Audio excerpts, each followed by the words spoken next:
Don't just live for tomorrow, or just live in yesterday.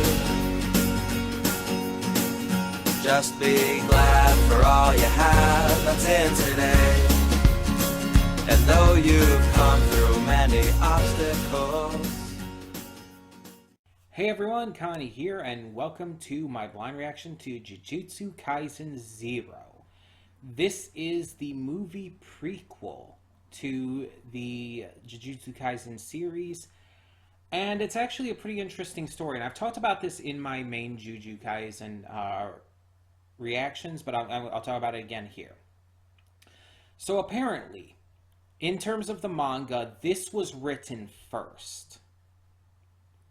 And then the main series, Jujutsu Kaisen, was a spin-off of the original manga that preceded it. The manga was retroactively changed in its title to Jujutsu Kaisen 0. I don't remember what it was called first, but it was called something else, and then after the Jujutsu Kaisen spin-off was released, or sequel series, the original manga for the one-shot that became this was renamed to Jujutsu Kaisen 0. So when they made the anime, they decided to make the series first, and then this movie came after, which is very interesting, to say the least.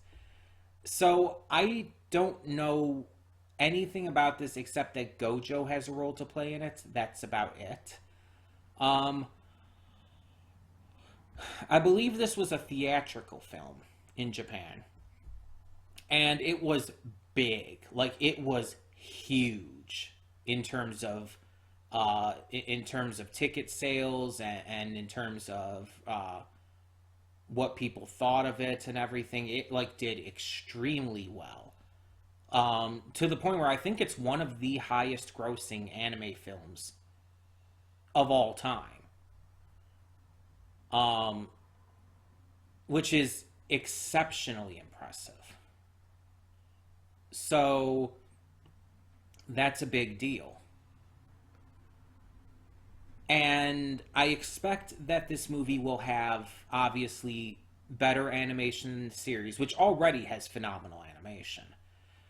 But I'm expecting even better here.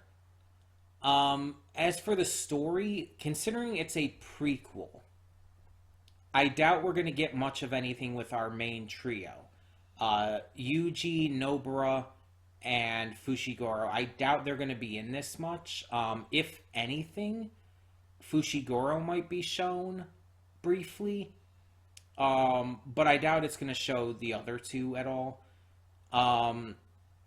Just because they are newer to this world and everything. Though, to be fair, I also don't know how much beforehand this takes place. I just know it's a prequel. I don't know how many years or whatnot before the events of the main series it takes place in, so to be fair,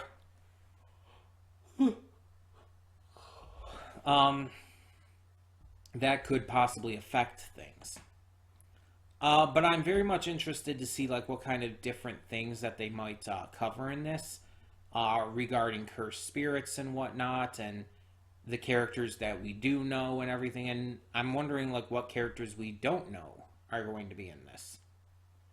And I wonder if the events of this are going to have effect on the future of the series, such as with the upcoming season 2.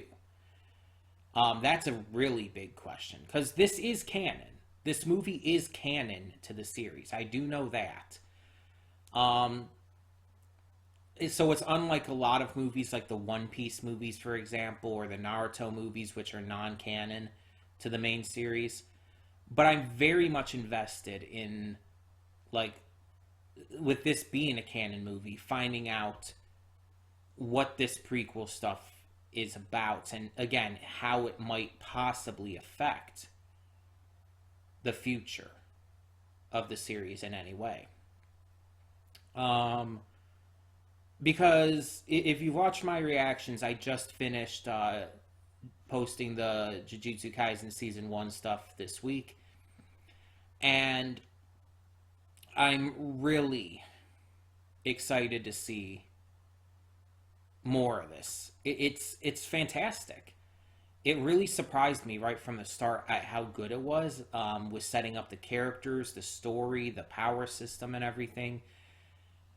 There's so much likability. There's great humor, but also great seriousness and action. There's heavily emotional moments in it, on top of moments that are just ridiculous goofiness. It's a great blend of that, and it even includes maybe some little hints at queer characters. Nobara has stated that she loves Maki, and it might be more than just like an admiration thing. There's a lot of shipping fuel for Yuji and Fushiguro. Um, so it's just, there's the possibilities here. Nothing's confirmed, but there's definitely a lot of fuel. And even the English voice actors for Nobara and Maki, by the way, fully support the ship, which is awesome. um, yeah, I'm just really excited to see more of this, both in the main series once season 2 eventually comes out, and with this prequel film. So, we're just going to get on with this and see what this has in store for us. Because, as I said, I don't really know anything about this. But I'm hoping for a little bit of everything I mentioned. A little bit of the emotion, a little bit of the great action, a little bit of the great stuff with the power systems and everything. All of that kind of working together to form a solid film. And obviously, if we see Gojo's eyes, then a little bit of sexiness too. Because that's always cause for celebration. Seeing Gojo's eyes, because they're just so fucking beautiful. Like, I genuinely cannot get enough of it. Like, I'm not afraid to admit that I am completely smitten by Gojo's eyes. Not to mention his personality and the fact that he hates the older generations who are more conservative leaning. There's a lot to love there. So, all of that being said, and without any further Gojo horniness, we're just, like I said, going to get on with this and hope for the best with this film. So, when the screen fades to black, pause this redirect and go to the description below. Follow the link to the reaction, and after you watch it, come back here to the redirect and resume play. Because after it fades to black and then fades back in, everything from that point forward will be my afterthoughts and will contain spoilers to the movie. So, that being said, thank you so much for tuning in, and I will see you at the reaction. And we are back, and we'll begin with spoilers in 3, 2, 1, now. So, before we actually begin with that, just as a note, especially in case anyone has come to this video and come to this reaction without having been viewers of my channel or anything before, just in case that, this is big right now, so do not spoil me. I do not read the manga. I am anime only. Do not spoil me. When I ask a lot of questions during the reaction, I don't necessarily want answers right away. I'm just, I'm reacting. I'm getting my thoughts out and everything. I don't actually want you to tell me how did Gato escape and survive and continue on and so on and so forth. I don't actually want to know that. So please don't spoil anything. I want to continue to go into the future of this series spoiler free. I don't want to know this stuff ahead of time. Season 2 is coming out next year, I believe. I definitely do not want to be spoiled, so please. That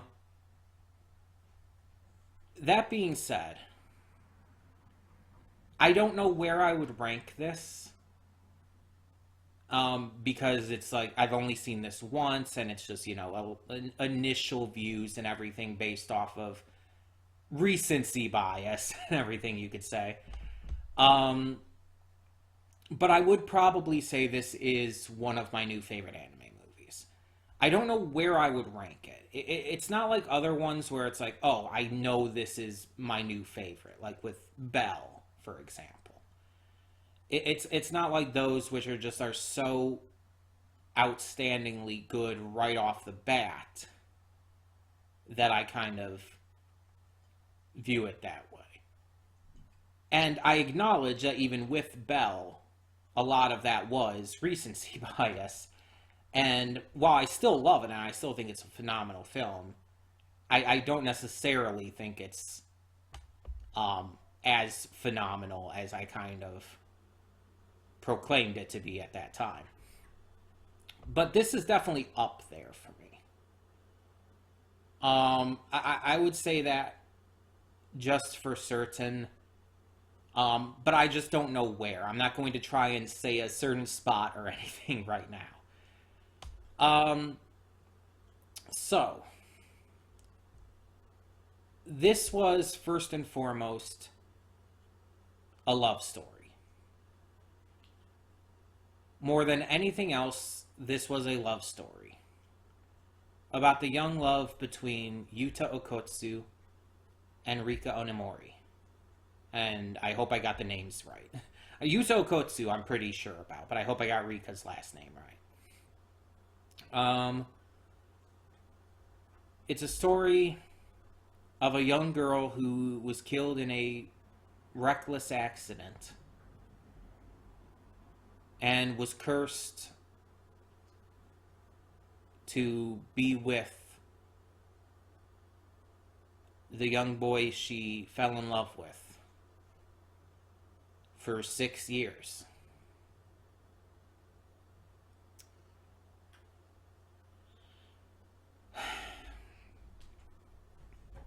And it's extremely sad. It's like extremely sad. There's multiple points in this film where I definitely almost cried, and I did cry at the end there. I did. It broke me. But it's like Yuta had been talked about in season 1. Briefly, mind you, because he wasn't around at the moment. But he was mentioned. And I always kind of wondered what kind of character he was, what he was like and everything. And in this, we get our answer. He's timid, he's anxious, but he's also determined. He's strong, he's caring, he's a good person through and through. And he values love in all its forms, not just the romantic love that he shared with Rika, but the love of friendship that he shares with his fellow students.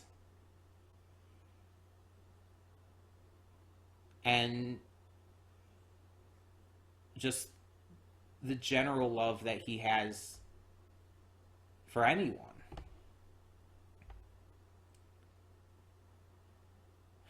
And he wasn't quite what I expected. He wasn't quite what I expected, but I think that's a good thing. Because the thing is, in many anime, Yuta Okotsu would be the main character, the single most focused on main character of the entire series. And I'm glad that for the main series, the mangaka decided to create Yuji, because Yuji is very much an unconventional main character. Although he's definitely got that natural talent and all that's very common in shonen protagonists, personality and character-wise, he's definitely pretty unique. He's got a difference to him that allows him to stand out. And I'm not saying that by comparison Yuta is generic, not by any means, but he is more standard in what you think of with a shonen protagonist. And I feel like if he were the protagonist of the main series, I don't think it would be as good. Not that it wouldn't be good, it would still be good. It just wouldn't be as good. You know what I mean? So this movie seems to take place about a year or so prior to the events of the main series. Because Maki, Panda, and Toge are all first years at this time. And, of course, Akotsu. They're all first years at this time instead of second years, like when we meet them in the main series. So it would be a year before, about.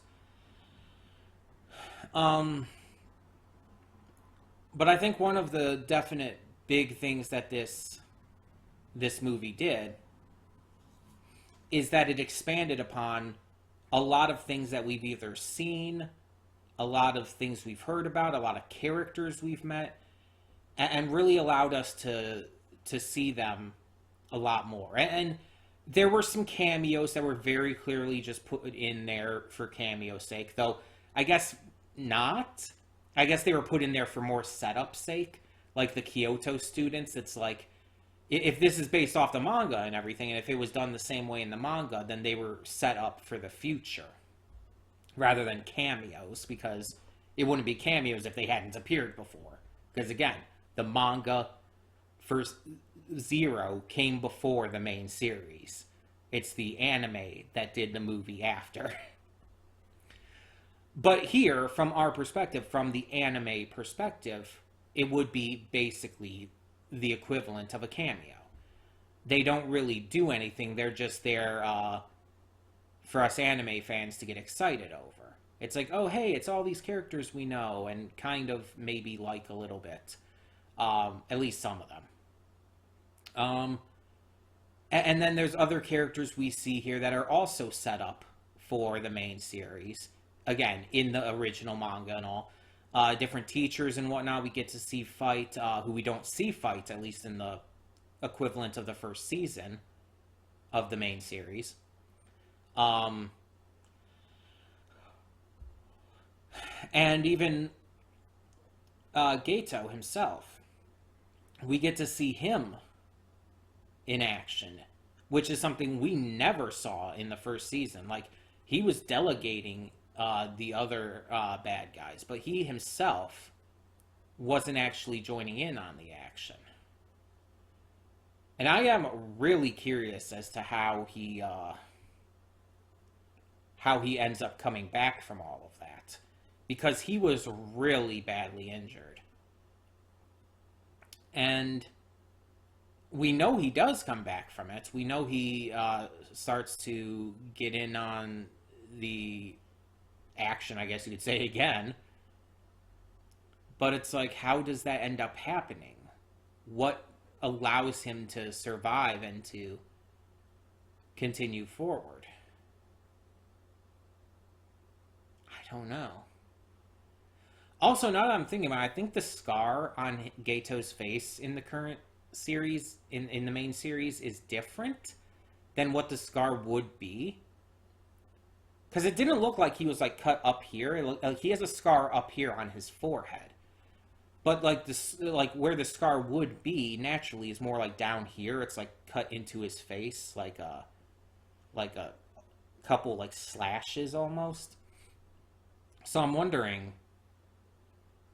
just wondering a lot. Again, do not tell me. No spoilers. I want to find out for myself as this continues on. But I do have quite a lot of questions in regards to all of that. But we also see a group of other sorcerers working with him. Miguel, the sisters, and so on and so forth. And the end credits shows Okotsu talking to Miguel And then Gojo comes up and it just kind of ends there. And it's like, is that going to be setting up for season 2 of the anime? Is that some kind of odd setup for what's going to come in the future? I have no idea what that exactly means. Is Miguel going to become a good guy? I don't know. I genuinely could not tell you. But it was very interesting to see, nonetheless. And obviously, I could talk about how the animation was spectacular. The voice acting was just A plus. The soundtrack was amazing. It's like, this is all stuff that it's like, it gets redundant after a while. Because I say this, I could say this every episode of the main series. But it would get redundant after a while. It would become too much. So I don't feel the need to, because it's like, it's obvious. You guys know that the animation's great. You guys know the voice acting's great. You know that the soundtrack is great. Why do I have to point that out?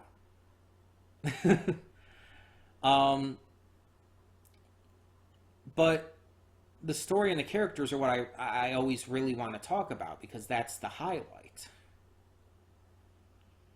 I like how even when cursed, Rika still retains kind of that personality to her, even though she's clearly twisted by the curse and has a very violent side to her in regards to that.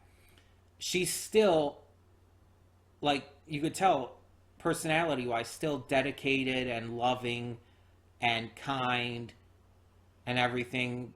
It's just, it's twisted a little bit to where she's not, like, fully in control of the anger side of things, in a way. Like, you see her get angry at Maki, for example, thinking that Maki is, like, kind of taking Okotsu away from her. And yet when Yuta tells her, it's like, this girl saved my life, you treat her as delicately as a flower, she listens without hesitation. She delicately places her in Yuta's arms and apologizes. Even cries, even though she doesn't have an eye at that point. You see the tears streaming down her face nonetheless. And it just really hammers in, just, this was a little girl. This was like an 8-year-old girl. Around that, at least. I don't know exactly. But around 8, 9 years old, this was this young girl who died way too young. Way before her time. And now she's stuck as a curse against her will. But as we find out in the end, in a manner that makes her still happy. You know, she gets to live by the side of the one she wanted to marry. And who knows how things would have gone if they got that chance to grow up together. Because obviously kids can say that stuff and can be really connected when young, but lives can also go in different directions. And I'm not saying that it would have been better, or that it is better that she died, because it allowed them to retain that bond. I'm not saying that at all. But I almost don't think my heart could take the idea of them, like, growing apart either. Because they're just one of those perfect examples of a couple in media that are designed for each other. That are so blatantly perfectly designed to be together that the idea of them being with anyone else is ludicrous.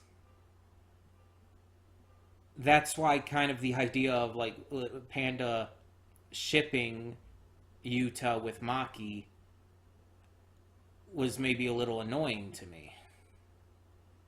Because not only do I ship Maki with Nobara, but also I really oppose the idea of Yuta being shipped with anyone else. And I oppose the idea strongly of Yuta being with anyone else. Just from a character writing perspective, I think it would hurt his character because he is so deeply ingrained in his character. From what we've seen, is so deeply ingrained in this story with Rika, that the idea of him being with anyone else would feel like cheating on her. It would feel wrong. It would feel gross. It sounds kind of mean and rude and terrible to kind of say I want him to be alone. But it's like, I don't want him to be alone. I want him to have his friends and everything. I just don't want him to get with anyone else romantically. Because I feel that would...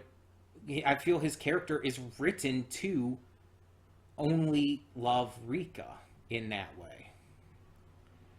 And again, since this manga was written before the main series, this is how Yuta was originally and initially written.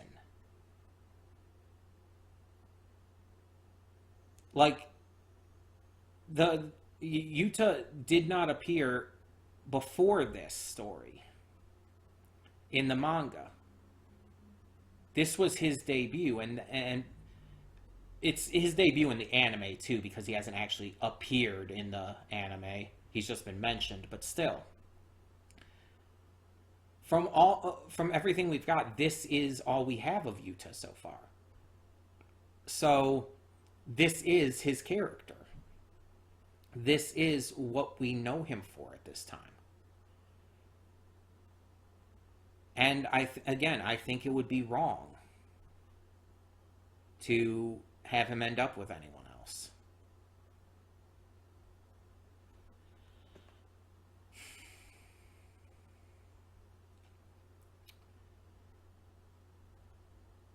I really like, though, how this movie made sure to focus, and I guess the manga as well, made sure to focus on Yuta the entire time. Like, it could have easily focused a lot more heavily on Gojo, because Gojo's awesome and everybody loves Gojo. But again, the manga came out first, so that love for Gojo, I guess, didn't exist then. But I just love how they never took away that focus from Yuta. Like, there's a couple scenes where other characters are being shown, but none of them ever take away the main focus. Yuta always feels like he and Rika are the entire highlight of this movie. No one outshines them. No one is ever displayed and shown to be more important.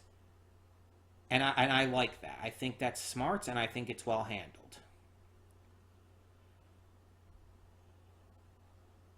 So, I think this was good. I think this was really fucking good. And now I very much can't wait for season 2. Just to see how much setup there is in this. How much is going to come back in season 2? Are we going to see Miguel? Are we going to find out how Gato survived? Are we going to see just much more regarding Yuta and everything it showed there? There's so much opportunity here. And I'm really excited for it. Are we going to see some of these characters who we saw fight for the first time in this movie? Are we going to see them fight again? Season 2 is going to be great. We know it's going to be great. But I can definitely see why this movie became one of the highest grossing anime films. I'm definitely going to be watching it again multiple times with other reactors and just on my own. It's something that is worth checking out. So, tell me in the comments below, what did you think of Jujutsu Kaisen 0? And for now, I'm Connie, and I'm signing off. See y'all next time.